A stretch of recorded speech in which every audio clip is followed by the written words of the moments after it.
नमस्कार दोस्तों। आरएसएस को राहुल गांधी से डर लगने लगा है। आरएसएस को महात्मा गांधी के चरखे से भी डर लगने लगा है और आरएसएस बीजेपी अपनी चोरी की कानाफूसी की नीति से बाहर नहीं निकल पा रही है। झूठ बोलकर गुमराह करके इस देश को बर्बाद करने से नहीं दूर हो पा रही है। वो नहीं बदल पा रही है देश की आजादी के 75 साल बाद भी, और यह नहीं कह पा रही है कि यह देश हमारा है, सबका है, इस देश के सब है। वह आवाज नहीं दे पा रही है बांग्लादेश में अल्पसंख्यकों पर, यानी हिंदुओं और ईसाइयों पर होते हमलों पर। सरकार डरी हुई है। जी हां, जब डरी हो तो बात तो करनी चाहिए ना। तो सरकार का डर यूं दिख रहा है जैसे उससे बड़ा और कोई वो हो ही नहीं सकता है। और ये हमें देखने को मिला जब प्रधानमंत्री नरेंद्र मोदी गए असम के डिब्रूगढ़ और डिब्रूगढ़ की वहां की सभा को संबोधित करते हैं तो वो क्या कहते हैं? वहां पर वो कहते हैं कि असम को कांग्रेस तो बांग्लादेश को, पाकिस्तान को दे देना चाहती थी। पाकिस्तान को। जब वो कहते हैं कि पाकिस्तान को दे देना चाहती थी तो आता है, अच्छा ये कौन सा इतिहास है? कांग्रेस कैसे दे देना चाहती? बहुत इतिहास खोज डाला, सब खोज डाला तो ऐसा तो कुछ किस्सा मिला नहीं। एक किस्सा मिला जब 1946 में कांग्रेस कोई सरकार में नहीं थी, तत्कालीन अंग्रेजी सरकार से लड़ रही थी और अंग्रेजी सरकार ने उस इलाके को 3 हिस्सों में बांटा था। असम के हिस्से को उसने बंगाल से जोड़ने का काम किया था और इसी तरीके से तमाम हिस्सों की जो बंटवारा किया था, उसका विरोध किसने किया था? उसका विरोध पंडित जवाहरलाल नेहरू ने किया था। वहां के मुख्यमंत्री जो कांग्रेस के ही थे उन्होंने किया था और पंडित जवाहरलाल नेहरू ने चिट्ठी लिखी थी। और जब पंडित नेहरू ने चिट्ठी लिखी थी बरदोई को, तो बरदोई ने क्या उसमें लिखा था पंडित नेहरू ने, वह जानने की जरूरत थी। तो हम जब उसको जानने की तरफ बढ़ते हैं तो पाते हैं कि किस तरह से नरेंद्र मोदी ने झूठ बोला और क्या क्या बताया, तो इसे भी जान लीजिए। और ये जानना इसलिए जरूरी है कि उन्हीं पर झूठ बोल के ही तो ये शासन स्थापित करते हैं। तो जब इन्होंने कहा तो हमें याद आता है 1946 में जो कैबिनेट मिशन आया था, उसने देश को 3 समूहों में रखने का प्रस्ताव दिया था। तीसरे समूह में असम को बंगाल के साथ जोड़ा था। उस समय बंगाल भारत में ही था, भारत के बंटवारे का कोई प्रस्ताव नहीं था। लेकिन इस प्रस्ताव में जो विभाजन का प्रस्ताव था वो देश को इस तरह से करने का था जिससे कि ये टुकड़े टुकड़े ना हो। लेकिन कांग्रेस ने, नेहरू ने, गांधी ने, किसी ने क्या इसको लेकर के वो सहमत थे? नहीं, बिल्कुल सहमत नहीं थे। नेहरू ने बोरदोलोई को 2 पत्र लिखे थे और कहा था कि वे ऐसा नहीं होने देंगे। गांधी ने तो बोरदोलोई को के पास दूतों से कहा था, अगर मैं इसके लिए तैयार भी हो जाऊं तो मेरा विरोध करना। और इस तरह से करके नेहरू ने लगातार विरोध किया था और नेहरू ने ही नॉर्थ वेस्ट फ्रंटियर और बलूचिस्तान को भी भारत में शामिल करने की बात की थी। और जबकि मुस्लिम लीग, जिसके साथ मिलकर सरकार चला रहे थे हिंदू महासभा आरएसएस के लोग, वही तो कर रहे थे। यानी जो खुद यह कुकर्म कर रहे थे वो कांग्रेस पर आरोप मढ़ रहे हैं। जी, इतना डर क्यों है कांग्रेस से? कांग्रेस तमाम राज्यों में सत्ता में नहीं है। आप खुद कहते हैं कांग्रेस खत्म हो गई, न जाने क्या क्या, फिर इतना डर। और यह डर सिर्फ नरेंद्र मोदी में नहीं दिखा, आरएसएस प्रमुख मोहन भागवत में भी दिखा। वो बंगाल में अपने कार्यक्रम में बोल रहे थे और उस कार्यक्रम में वो पहले तो गांधी जी के महान व्यक्तित्व को नष्ट करने की बात करते हैं कि देश की आजादी कोई चरखे से नहीं मिली, यानी जो शांति और अहिंसा का तरीका था उससे नहीं मिली। तो किससे मिली?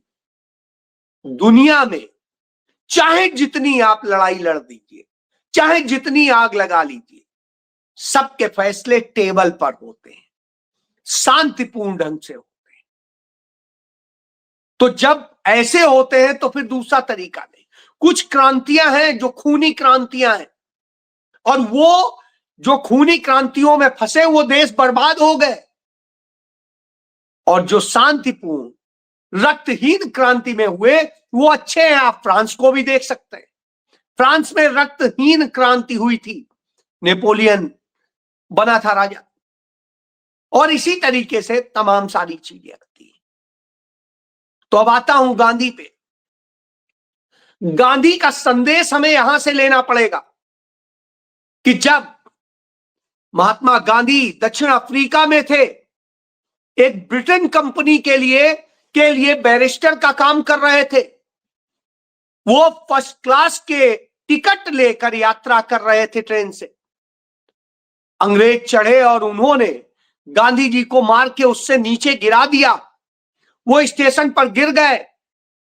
उनके पास दो रास्ते थे कि अंग्रेजों से लड़ते, अंग्रेज उन्हें पीट के मार डालते। दूसरा रास्ता था वो अंग्रेजों की ही पुलिस के पास जाते और कहते कुछ करिए, तो पुलिस अंग्रेजों की थी, वही उल्टा उनको मारती, उन्हें मुलजिम बना के खड़ा कर देती। तीसरा रास्ता था कि महात्मा गांधी वहां से भाग जाते, मरे कुटे, ठीक है अब जो हो गया हो गया, आप क्या कर सकते हैं, ये तो अब हमारे हाथ में नहीं है, सत्ता नहीं है हमारे हाथ में कुछ नहीं, हम क्या करें। नहीं, गांधी ने वह तरीका अपनाया जो आज दुनिया में उन्हें आदर दिलाता है। उन्होंने कहा लड़ेंगे, कानून के दायरे में लड़ेंगे, सत्य अहिंसा से लड़ेंगे और विरोध करेंगे। और उन्होंने वही किया। उनका आप आओ, हमें लाठी मारो, कुछ भी मारो, सब कुछ करो, हम लड़ेंगे। और जब गांधी ने यह लड़ाई शुरू की तो जनता को यह महसूस हुआ यह तो लड़ाई हमारी है, हमारे साथ भी तो यही होता है, हमारी कोई सुनता नहीं है, हमें मारता है, हमें सब कुछ करता है। तो एक क्रांति को उन्होंने जन्म दे दिया। वह क्रांति जिसने आगे चल के नेल्सन मंडेला जैसे लोगों को पैदा कर दिया। उस विचारधारा ने उस दक्षिण अफ्रीका को आजादी भी दिलाई। गांधी उन्हीं विचारों के साथ भारत आए। और जब 1915 में भारत आए तो आप सोचिए, गांधी, और जब 1919 में पंडित मोतीलाल नेहरू कांग्रेस के अध्यक्ष थे तो उनके जनरल सेक्रेटरी थे गांधी जी, जो विचार रखते थे कि बिल्कुल शांति से ऐसे, तो लग रहा था पंडित मोतीलाल नेहरू को भी कि इस तरह से कैसे आजादी मिलेगी। लेकिन उनके बेटे पंडित जवाहरलाल नेहरू उन्हीं विचारों के साथ आगे बढ़े और अंततः उन्हीं विचारों ने आजादी दिलाई। जो क्रांति के नाम पर जो हमारे लोग थे उन्हें तो अपराधी घोषित कर दिया गया, और अपराधी घोषित करके किसी को गोली मार दी गई, एनकाउंटर कर दिया गया, किसी को फांसी चढ़ा दिया गया, कुछ कर दिया गया।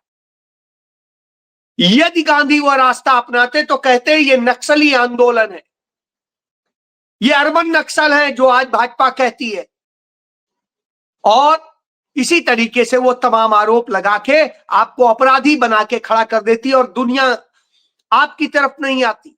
तो गांधी ने वह रास्ता अपनाया कि एक निहत्था लड़ रहा है, उसके साथ पूरा देश निहत्था लड़ रहा है, और अंग्रेज उनके साथ ज्यादती कर रहे हैं, तो पूरी दुनिया में जब पिटना शुरू हुए और पंडित जवाहरलाल नेहरू दुनिया के देशों में भ्रमण करके उन्हें यह बता रहे थे कि हम कैसे लड़ाई लड़ रहे हैं, तो अंत में अंग्रेजों के पास भागने के सिवा कुछ नहीं था। गांधी ने समझ लिया था कि इस देश के लोगों के पास आर्थिक रूप से बड़ी तंगी है, कुछ है नहीं, तो उन्होंने चरखे को क्या हथियार बनाया, कहा चरखा चलाओ, उससे सूत काटो और वह सूत बाजार में बेचो, घर की रोटी तो चलेगी, आप देखिए, और खुद भी कपड़ा पहन सकोगे। और कांग्रेस के लोगों को खादी ही पहनने को कहा अंग्रेजी पॉलिस्टर मत पहनना। नतीजतन यह स्थिति हुई कि इस देश के लोग स्वावलंबी बनने लगे, अपना जिस तरह आत्मनिर्भरता की तरफ बढ़ चले। अंग्रेजों को लगा ये क्या हो गया, और उसने पूरे देश में क्रांति का काम कर दिया। जी, यही तो क्रांति थी। राहुल गांधी क्या कर रहे हैं?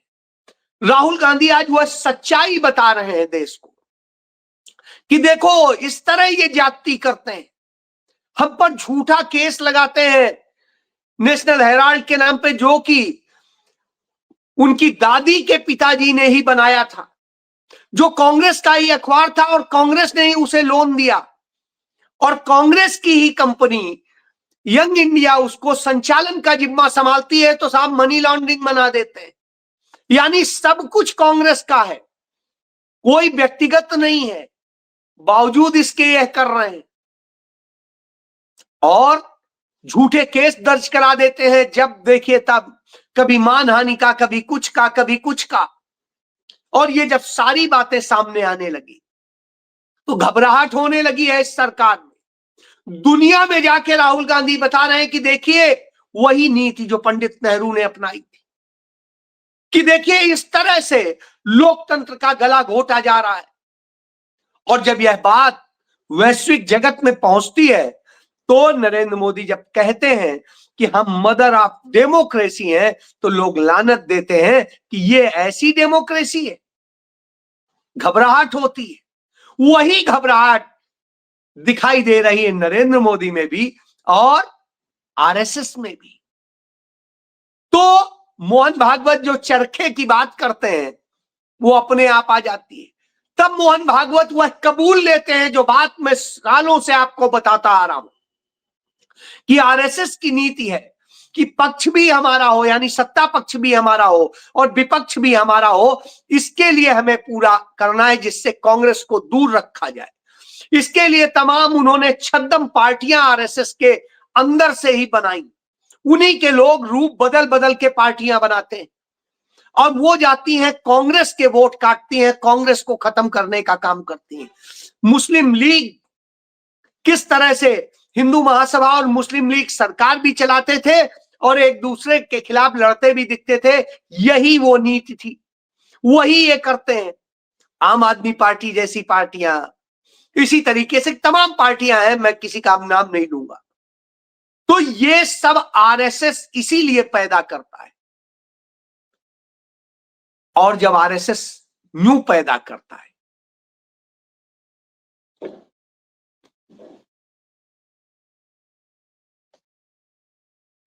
तो आरएसएस न्यू पैदा करता है, और जब आरएसएस इस तरह के दल पैदा करता है, तो वह दल निश्चित रूप से एक संकट पैदा कर देते हैं इस देश के लोगों के लिए, इस देश के समाज के लिए। और जब यह होता है तो घबराहट होती है, इसीलिए आरएसएस इस तरह की बात करती है। अब आता हूं कि इसके नाम पे ये नए नए अपने पूंजीपति तैयार करते हैं, जिन पूंजीपतियों के जरिए ये सारे गलत काम करते हैं और उसके बाद में लूट का माल खाने का पूरा किस्सा होता है। इसका एक उदाहरण दे देता हूं। सुप्रीम कोर्ट ने इलेक्टोरल बॉन्ड जो है खत्म किया और कहा यह पूरी तरह अवैध है और जो भी कुछ। तो भाजपा ने इलेक्टोरल ट्रस्ट का पूरा खेल मोदी ने रचा और जो वो रचा उसका ये देख लीजिए 1 मिनट, ये पूरी खबर है। अब इस खबर का मैं बोलूं, आप बता देता हूं आपको है क्या। आप देखिए इसमें आता है कि जो इलेक्टोरल बॉन्ड है 2025 और 26 में वो तो खत्म हो गए थे, तो ट्रस्ट बना दिए गए। और जो ट्रस्ट हुए वो कैसे पैसा देते हैं, एक ट्रस्ट जो है पीईटी है और उसने 2668.46 करोड़ का टोटल चंदा दिया। अब इसने टोटल चंदा जो दिया उसमें क्या किया, 2180.71 करोड़ तो बीजेपी को दे दिया और कांग्रेस को 21 करोड़ दे दिया। यानी कहने को यह हो गया कि हाँ हम तो सबको देते हैं। उसने टीएमसी को भी दिया, उसने आम आदमी पार्टी को भी दिया, जो भी राष्ट्रीय पार्टी के तौर पे थे सबको उसने दिया, लेकिन किसी को कुछ दिया, किसी को कुछ दिया, किसी को कुछ दिया। लेकिन भाजपा को 2180 करोड़ और कांग्रेस को 21 करोड़। अब आप सोच लीजिए। इसके बाद में इसी तरीके से एक और ट्रस्ट है, उसने 914.97 यानी एक प्रकार से 915 करोड़ का जो डोनेशन दिया, उसमें 757 करोड़ दिया बीजेपी को और बाकी में से कांग्रेस और अन्य को दिया। इसी तरीके से न्यू डेमोक्रेटिक इलेक्टोरल फंड था, उसने 160 करोड़ में 150 करोड़ तो दे दिया बीजेपी को और 5 करोड़ दिया कांग्रेस को। इसी तरह से हार्मोनी इलेक्टोरल था, उसने 35 समथिंग करोड़ दिया और उसमें उसने 30.15 करोड़ दे दिया बीजेपी को, कांग्रेस को 0। इसी तरीके से त्रिमूर्त इलेक्टोरल ट्रस्ट था, इसने 25 करोड़ दिया और उसमें 21 करोड़ बीजेपी को और कांग्रेस को 0। इसी तरह से समाज इलेक्टोरल ट्रस्ट एसोसिएशन था, इसने 6 करोड़ दिया, 3 करोड़ बीजेपी को, कांग्रेस को 0। इसी तरीके से मतलब जितने भी हैं आप ये देख लीजिए, कांग्रेस को 0 मिल रहे हैं, इतने मिल रहे हैं, ये आप देखिए, और बीजेपी को ये आप देखिए, यह स्थिति है। और जब यह स्थिति हो, एक ही मात्र था जन कल्याण इलेक्टोरल ट्रस्ट था जिसने 19 करोड़ दिया बीजेपी को और 19 लाख और कांग्रेस को दिया 9.5 लाख। इसी तरीके से एक और है, वो है ईईटी, इसने 7.5 करोड़ दिया, मतलब 7.25 करोड़ दिया बीजेपी को और कांग्रेस को भी 7.25 करोड़ दिया। तो जबकि सामान्य तौर पे राष्ट्रीय पार्टियों में लगभग समान बंटवारा होता है, 60 और सत्ता पक्ष और विपक्ष के बीच में, मुख्य विपक्षी दल और उनके बीच में 40% का फर्क, मतलब ये होता है 60-40 का रेशियो होता है। लेकिन यहां यह स्थिति है, तो अब आप समझिए। और इसके बदले में हुआ क्या, इसके बदले में काम चंदा दो धंधा दो, तो एक चंदा दो, और ये जिन लोगों ने दिया इन सबको टोटल काम मिला, इन सबकी पॉलिटिकल फंडिंग ऐसे नहीं थी, ये काम पूरा दिया गया, इसके लिए ये है धंधा। तो अब आप समझ लीजिए कि यानी 83% बीजेपी को इंटरेस्ट ने दे दिया और बाकी में सारे विपक्षी दलों को दे दिया। अब आप समझिए, इसीलिए इन्हें गांधी से नफरत है, इसीलिए राहुल गांधी से। तो ये चोरी करते हैं। फिर आप देख ही रहे, गांधी के नाम से नफरत है, मनरेगा से हटा ही दिया है। पर्यावरण को बर्बाद कर देंगे अडानी के लिए, क्योंकि ये पैसे मिलते हैं, ये खेल होता है। तो झूठ बोलना, नफरत फैलाना और इस तरह के काम करना, यही इनका चरित्र है। और जब यह चरित्र हो तो राहुल गांधी इसमें बाधक बनते हैं। राहुल गांधी पहले शख्स हैं जिन्होंने आरएसएस पर सीधे हमला बोला है, इसलिए डरे हुए, इसलिए राहुल गांधी ने दुश्मन नजर आते हैं।